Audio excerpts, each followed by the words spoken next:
tarikan kong tawaran di teman Rinding akabuklu dan kamagnya seorang Alikan kau di pemanamai dan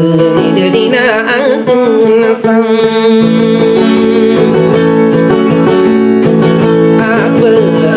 denaya apa yang nak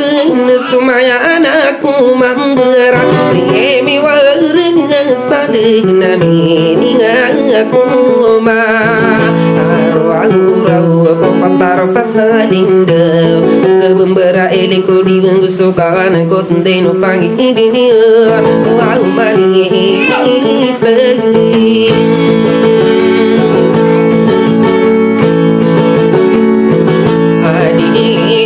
namin dan aku sapa gentel lima gitu semiurod mau kiriku sapi durun sangi buangine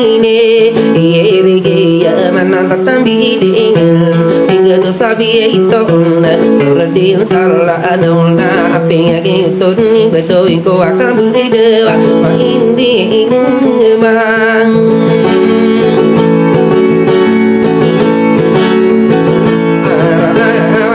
Toki sarapinya getau kubu panakisang rapia Anaya ule nasudan ingin sawang nadeningan kanging dalam Orang ni pakaraan lagi pakaraan Ibeta saban takak kang debuka suau panton Pageri ini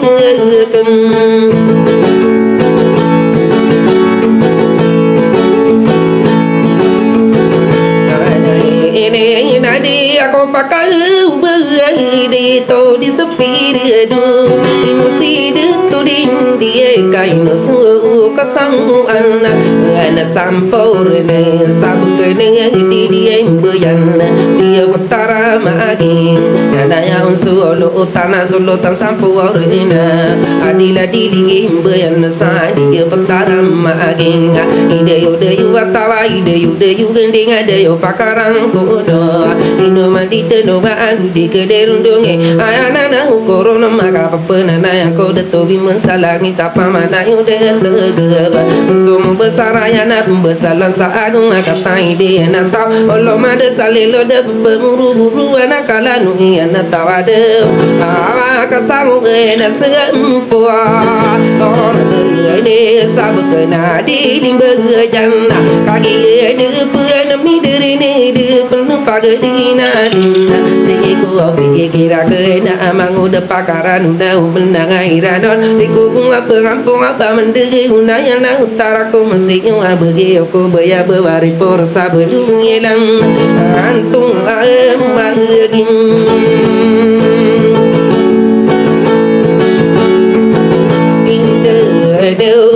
Pegung itu kueng ini nak ko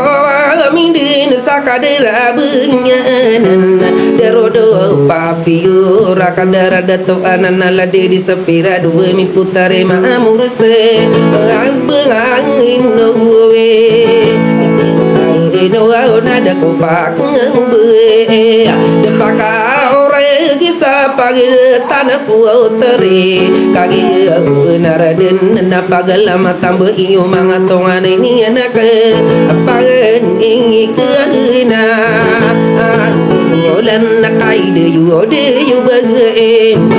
ide yu oda ayu gending ada yu pakang arang kuno sepoteri maamur sasebangan airan ulade wa sungring kang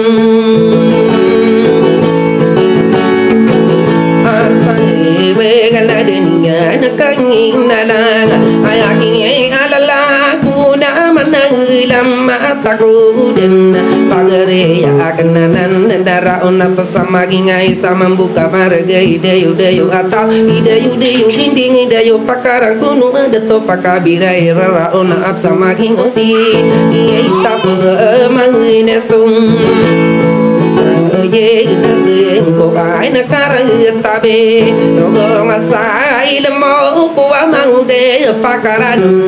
itu sadun taka akan kau desokini budu kinya pantoni ra kena pageri kena nana to disapira dua kasangu an sempoa ane sao dilimbu yan sama age nanya una sulutan sa sulutan sampurne au inga de dilimbu yan nakasusu inga dia kainu pendilimbu ya kadilimbu yan mapia dilimbu yan maporo dilimbu yan mau dilimbu yan mapantang adi ya limbu mai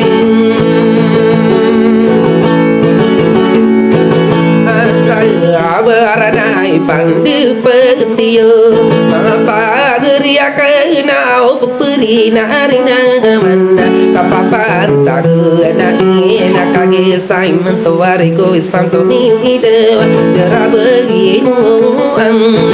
aduh one na lagi pakaragenu dahu mambu sawangan ada kundu dua siko pikiri juo kakagi ma papaya ge udah kuma pamikir pamulan sarano so ande ngakapelolo tersampai desairan so munakatungan ye biar sana gimbe ini titai kulang itai ketalam bu juga di katuna anu ande ngatungan ya ke apa kile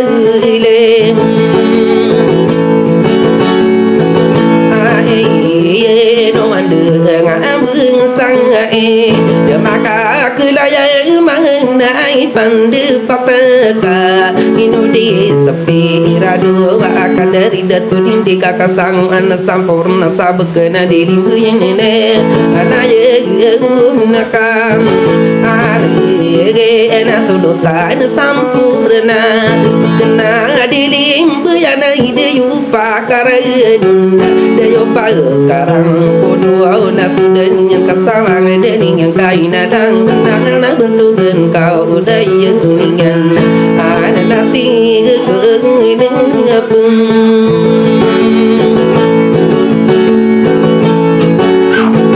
agai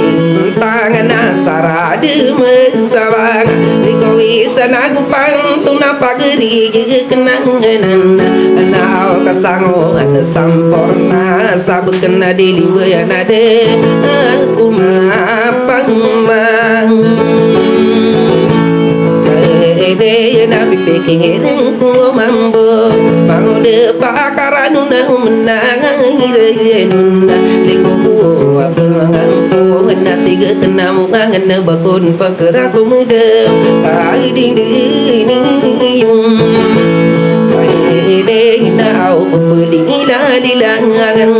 mangode pakare inu sagian ni lelaku inu bekore ibu sapa mangayu arai dong sapa guri ni mada sadewa panata sorang kui